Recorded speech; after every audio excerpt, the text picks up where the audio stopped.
আসসালামু আলাইকুম রহমতুল্লাহ। ফোর্থ ইয়ারের পেইড কোর্স সম্পর্কে জানার জন্য কিং ক্লাসেসের ফেসবুক পেজে আপনারা কন্ট্যাক্ট করুন। ফেসবুকে গিয়ে কিং ক্লাসেস লিখে সার্চ করলেই আপনারা কিং ক্লাসেসের ফেসবুক পেজ পেয়ে যাবেন। সেখানে আপনারা ইনবক্সে নক করবেন অথবা সেখানে আপনারা হোয়াটসঅ্যাপেও নক করার সুযোগ পেয়ে যাবেন। তখন আপনাদেরকে বিস্তারিত জানানো হবে পেইড কোর্স সম্পর্কে। আর দেরি না করে এখনই যোগাযোগ করুন এবং পেইড কোর্সে যুক্ত হয়ে যান। আসসালামু আলাইকুম রহমতুল্লাহ। আজকে আমরা ডিভিডেন্ড পলিসি ফিনান্সিয়াল ম্যানেজমেন্ট সাবজেক্টের একটা ভেরি ইম্পর্টেন্ট চ্যাপ্টার, এই অধ্যায়ের একটা গুরুত্বপূর্ণ ম্যাথ যেটা বোর্ডে আসছে, এমন একটা অঙ্ক আজকে আমরা করব। এখানে একটা ব্যালেন্স শিটের একটা অংশ দেওয়া আছে, কমন স্টক। এক একটা কমন স্টক মানে সাধারণ শেয়ারের দাম হচ্ছে 10 টাকা করে এবং 10 লক্ষ টাকার মূলধন। এই হিসেবে তাদের কাছে কতটা শেয়ার আছে আমরা কিন্তু খুব সহজেই ক্যালকুলেশন করতে পারি। 10 লক্ষ টাকার মূলধন এবং এক একটা শেয়ারের দাম 10 টাকা করে, তাহলে 1 লক্ষ শেয়ার রয়েছে তাদের। এবং 10% প্রিফার্ড স্টক, অগ্রাধিকার শেয়ার বিক্রি করে তারা মূলধন সংগ্রহ করেছে 8 লক্ষ টাকা। রিটেইনড আর্নিংস 7 লক্ষ টাকা। তো তাদের ওভারঅল মোট শেয়ার হোল্ডার যে ইকুইটি, মালিকানা সত্ত্ব যেটাকে বলে, শেয়ার হোল্ডারদের যে সত্ত্ব, সেটার পরিমাণ হচ্ছে 25 লক্ষ টাকা। এখানে 3টা শর্ত দেওয়া আছে। 3টা শর্তের ভিত্তিতে আমাদেরকে যে জিনিসটা বের করতে বলছে সেটা হচ্ছে what will happen to this account. এই যে হিসাবগুলো, এই হিসাবগুলোর কি হবে, and to the number of share outstanding with. এই যে শেয়ার আউটস্ট্যান্ডিং মানে হচ্ছে বাজারে কি পরিমাণ শেয়ার এই মুহূর্তে আছে। যেমন ধরেন আপনি 100টা শেয়ার বিক্রি করছেন, একটা কোম্পানি 100টা শেয়ার বিক্রি করছে, তাহলে আউটস্ট্যান্ডিং শেয়ারের পরিমাণ হচ্ছে 100। কোম্পানি আরো 50টা শেয়ার বাজারে বিক্রি করলো, তাহলে এখন বাজারে কতটা আছে? 150টা। তাহলে আউটস্ট্যান্ডিং হচ্ছে 150। আবার ধরেন কোম্পানি 20টা শেয়ার ক্রয় করে নিয়ে আসলো, যে না ভাই আমি এতগুলো শেয়ার বাজারে রাখবো না, আমি কিছু শেয়ার ফেরত নিয়ে আসলাম। 20টা শেয়ার কোম্পানি কিনে নিয়ে আসলো, তাহলে বাজারে কতটা রইলো? 130টা। ওই 130টা হচ্ছে আউটস্ট্যান্ডিং। আচ্ছা, 3টা শর্ত আছে, এ বি সি। 3টা শর্তের উপর ভিত্তি করে এই যে টাকার পরিমাণগুলো, এই পরিমাণগুলোর কোনো পরিবর্তন হবে কিনা সেটা জানতে চাইছে।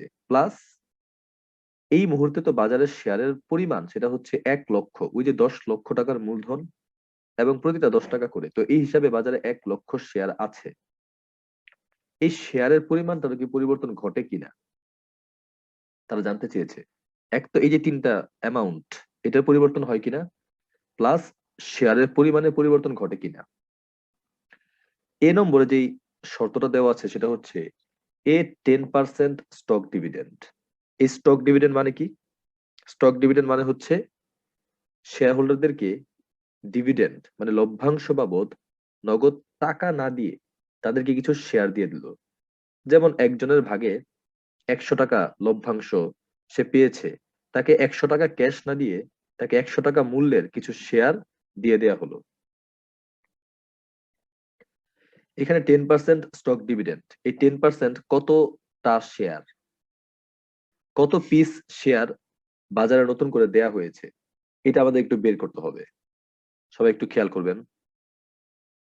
এখানে দেখবেন যে কিছু ক্যালকুলেশন এখানে করা হয়েছে, যে বর্তমানে শেয়ারের যে পরিমাণটা সেটা হচ্ছে 1 লক্ষ শেয়ার, এবং এই যে 10% আরো নতুন করে শেয়ার যখন বাজারে দেয়া হবে, যে ভাই তোমরা তো নগদ টাকা পাইতা, নগদ টাকা তোমাদেরকে না দিয়ে আমি তোমাদেরকে কিছু শেয়ার দিয়ে দিলাম।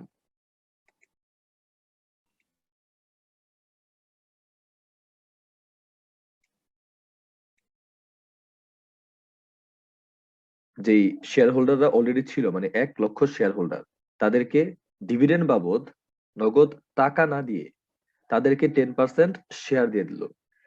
কেউ যদি 10টা শেয়ারের মালিক থাকে, তাকে 10টা শেয়ারের আরো 10% মানে আরো একটা শেয়ার তাকে দেয়া হলো।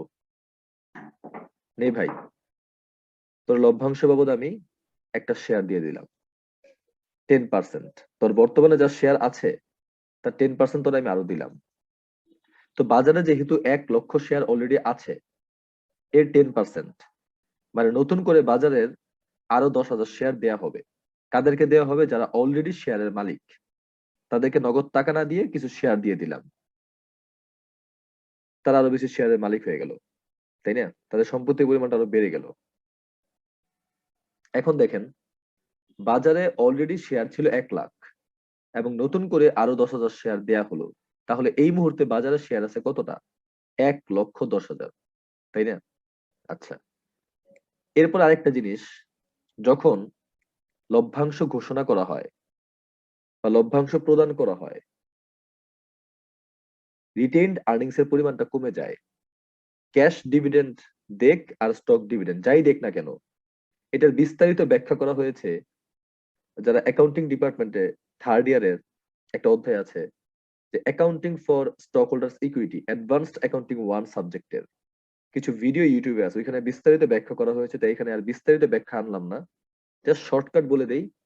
যখন কোনো লভ্যাংশ দেয়া হয়, সেটা ক্যাশ ডিভিডেন্ড হোক অথবা স্টক ডিভিডেন্ড, রিটেইনড আর্নিংস এর পরিমাণটা কমে যায়। আচ্ছা, এখন এখানে একটা জিনিস, যে এখানে 1 লক্ষ এটা ভুল লিখছে, এটা হবে 10,000। কোম্পানির রিটেইনড আর্নিংস এর পরিমাণ ছিল 7 লক্ষ, এখান থেকে কতটুকু কমে যাবে? 7 লক্ষ থেকে কতটুকু কমে যাবে? ওই যে 10,000 শেয়ার নতুন করে দেয়া হচ্ছে, 10,000 শেয়ারের দামটা কত? 10 টাকা করে 10,000 শেয়ার, তাহলে 1 লক্ষ টাকা দাম কমে যাবে রিটেইনড আর্নিংস এর। 7 লক্ষ থেকে 1 লক্ষ টাকা কমে যাবে, তাই না? 6 লক্ষ টাকা। এটার বিস্তারিত ব্যাখ্যা আমি আনলাম না, শর্টকাট কথা এখানে শেষ করে দিলাম। যখন কোনো লভ্যাংশ দেয়া হয়, রিটেইনড আর্নিংস এর পরিমাণটা হ্রাস পায়। আর হ্রাস পাবে কিভাবে? যে যতটা শেয়ার দিচ্ছে ওই শেয়ারের দামটা কত, 10 টাকা করে দেওয়া আছে এখানে। তো 10,000 শেয়ার গুণ 10, এখানে ভুলে 1 লক্ষ লেখা হয়েছে, এখানে হবে 10,000 গুণ 10, মানে 1 লক্ষ টাকার কমে যাচ্ছে রিটেইনড আর্নিংস থেকে 6 লক্ষ টাকা। এই কিছু ওয়ার্কিং প্রথমে করে নিলাম। এখন before stock dividend, stock dividend দেওয়ার আগে কোম্পানির যেই একটা প্রশ্নে দেওয়া ছিল, ব্যালেন্স শিটের একটা অংশ, শেয়ার হোল্ডারদের যে ইকুইটি সেকশনটা, এটা এখানে তুলে ধরা হয়েছে। এবং স্টক ডিভিডেন্ড দেওয়ার পরে তাদের এই যে সিচুয়েশনটা দেওয়া ছিল, এটা কোনো পরিবর্তন হলো কিনা, যেটা জানতে চেয়েছিল, কিন্তু যে এই অ্যামাউন্ট গুলো কোনো পরিবর্তন হয় কিনা, সেটা তারা জানতে চেয়েছিল। তাই আমরা দেখি কোনো পরিবর্তন হয় কিনা। একটু আগে বাজারে শেয়ার ছিল 1 লক্ষ, এখন বাজারে শেয়ার আছে 1,10,000, এবং এক একটা শেয়ার কত টাকা করে? 10 টাকা করে। তাহলে বাজারে যে সাধারণ শেয়ার মূলধনের পরিমাণটা, এটা কিন্তু বেড়ে গেল 11 লক্ষ টাকা। 1,10,000 গুণ 10। আচ্ছা, প্রিফার্ড স্টকের কিন্তু কোনো পরিবর্তন হয় নাই, এটা যেমন ছিল তেমনই আছে। রিটেইনড আর্নিংস, এটা কিন্তু পরিবর্তন হয়েছে, আগে 7 লক্ষ ছিল, এখন 1 লক্ষ কমে গিয়ে 6 লক্ষ। ওভারঅল যেই মোট টাকার পরিমাণটা, সেটা আগের মতোই রইল। দুইটা জিনিস জানতে চেয়েছিল, যে বাজারে কি পরিমাণ শেয়ার আউটস্ট্যান্ডিং আছে এই মুহূর্তে, 1,10,000 শেয়ার আউটস্ট্যান্ডিং আছে, এবং এই যে নতুন যে অবস্থাটা ব্যালেন্স শিটের, এটা জানতে চেয়েছে। আমাদের প্রথম শর্তটা কি ছিল? যে এই 10% স্টক ডিভিডেন্ড, যদি 10% স্টক ডিভিডেন্ড দেয়া হয়। আশা করি এই প্রথম যেই অপশনটার কাজ আপনারা বুঝতে পেরেছেন। এরপরে বি নম্বরে আরো একটা রিকোয়ারমেন্ট, আরো একটা অপশন, যে এ 2-for-1 স্টক স্প্লিট। এই স্প্লিট মানে কিন্তু থুতু না, আমরা থুতু ফেলি না, এই ওই থুতু মানেও কিন্তু স্প্লিট, যতটুকু আমার মনে পড়ছে, আই এম নট শিওর। এখানে এ 2-for-1 স্টক স্প্লিট, এটার মানে কি? এটার মানে হচ্ছে একটা শেয়ারকে ভেঙে দুইটা শেয়ার বানানো হচ্ছে। যেমন ধরেন আপনার কাছে 100 টাকার একটা নোট ছিল, ওই 100 টাকার নোটটাকে আপনি ভেঙে 50 টাকার দুইটা নোটে কনভার্ট করলেন। এখানে 2-for-1 স্টক, 2-for-1, একটার জন্য দুইটা বানানো হচ্ছে। একটা শেয়ারকে ভেঙে কয়টা শেয়ার বানানো হচ্ছে? দুইটা শেয়ার বানানো হচ্ছে। আচ্ছা, দেখেন এবার, যদি একটা শেয়ারকে ভেঙে দুইটা শেয়ার বানানো হয়, তাহলে এই যে শেয়ারের যে পরিমাণটা, অবভিয়াসলি সেটা কি হয়ে যাবে? চেঞ্জ হয়ে যাবে, তাই না? আগে শেয়ার ছিল 1 লাখ, এখন এটা যদি একটা দুইটা হয়ে যায়, তাহলে এই শেয়ারের পরিমাণটা অবভিয়াসলি দ্বিগুণ হয়ে যাবে, 2 লক্ষ হয়ে যাবে। এবং যেমন একটু আগে আপনার কাছে একটা নোট ছিল 100 টাকা মূল্যের, ওইটাকে যখন আপনি 50 টাকা মূল্যে দুইটা নোটে কনভার্ট করলেন, ওইটা কিন্তু আর 100 টাকা মূল্য রইলো না। এক একটা নোট তখন দুইটা নোটে কনভার্ট হয়েছে, কিন্তু তখন এক একটা নোট 50 টাকা হয়ে গেল। ঠিক একই ভাবে একটু আগে শেয়ারের দাম ছিল 10 টাকা করে একটা শেয়ার, এই একটা শেয়ার এখন দুইটা শেয়ারে কনভার্ট হয়েছে। সুতরাং এই একটা শেয়ারের দামে কি দুইটা শেয়ারে পরিণত হবে, মানে তখন এই 10 টাকা দামের একটা শেয়ার দুইটা শেয়ারে পরিণত হলো, এবং এক একটা শেয়ারের দাম তখন হয়ে গেল কত করে, 5 টাকা করে। আশা করি বুঝতে পেরেছেন। এখন এই যে শেয়ারের পরিমাণের পরিবর্তন হলেও আপনি দেখেন আপনার কাছে 100 টাকা আগে ছিল, এখনো কিন্তু 100 টাকাই আছে।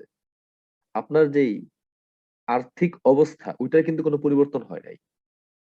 সুতরাং স্টক স্প্লিট করার আগে যেই অবস্থা ছিল, স্টক স্প্লিট করার পরেও ঠিক একই সেম অবস্থায় থাকবে। জাস্ট এই যে শেয়ারের পরিমাণটা আগে ছিল 1 লক্ষ, এখন হয়ে গেছে 2 লক্ষ। আগে ছিল 10 টাকা, এখন হয়ে গেছে 5 টাকা। টাকার পরিমাণটা আগের মতোই আছে। প্রিফার্ড স্টক, রিটেন আর্নিংস এগুলোর মধ্যে কোনো পরিবর্তন আসে নাই। আশা করি বুঝতে পেরেছেন। এরপরে সি নম্বর যে অপশনটা, যে এই 1 for 2 রিভার্স স্টক স্প্লিট, এই যে রিভার্স উল্টা, একটু আগে একটাকে ভেঙে দুইটা বানানো হয়েছে, এখন দুইটারে ভাঙা একটারে বানাই ফেলবো। ধরেন আপনার কাছে 5 টাকা দামের দুইটা নোট ছিল, ওইটাকে আপনি 10 টাকা দামের একটা নোটে কনভার্ট করলেন। টাকার পরিমাণটা কিন্তু আগের মতোই, কিন্তু নোটের পরিমাণটা কি হয়ে গেল, কমে গেল। এখানে ব্যাপারটা তেমনই, দুইটাকে ভেঙে একটা বানানো হচ্ছে, রিভার্স। আচ্ছা, চলুন দেখা যাক। 1 লক্ষ শেয়ার ছিল, এটা অর্ধেক হয়ে যাবে, দুইটাকে একটা বানানো হচ্ছে। সুতরাং 1 লক্ষ শেয়ার অর্ধেক হয়ে গেলে 50,000 শেয়ারে পরিণত হবে। আপনার কাছে দুইটা নোট ছিল, 5 টাকা 5 টাকা, এটা যখন একটা নোটে কনভার্ট হইলো 10 টাকা দামের, তখন টাকাটা দ্বিগুণ হয়ে গেল, তাই না? এইখানে কিন্তু তেমন, 1 লাখ শেয়ার 50,000 শেয়ারে রূপান্তর হলো। ঠিক একইভাবে 10 টাকা দামের শেয়ারটা 20 টাকায় রূপান্তর হইলো, তাই না? দুইটা শেয়ার এখন একটা দামে রূপান্তর হইলো। এইখানেও আর্থিক অবস্থার কোনো পরিবর্তন হয় নাই, জাস্ট এই যে শেয়ারের যে পরিমাণটা এটার পরিবর্তন হইলো। আগে ছিল 1 লক্ষ 10 টাকা করে, এখন 50,000 শেয়ার 20 টাকা করে, বাকি সবকিছু আগের মতোই। আশা করি এই যে অঙ্কটা, এটা আপনারা খুব সহজেই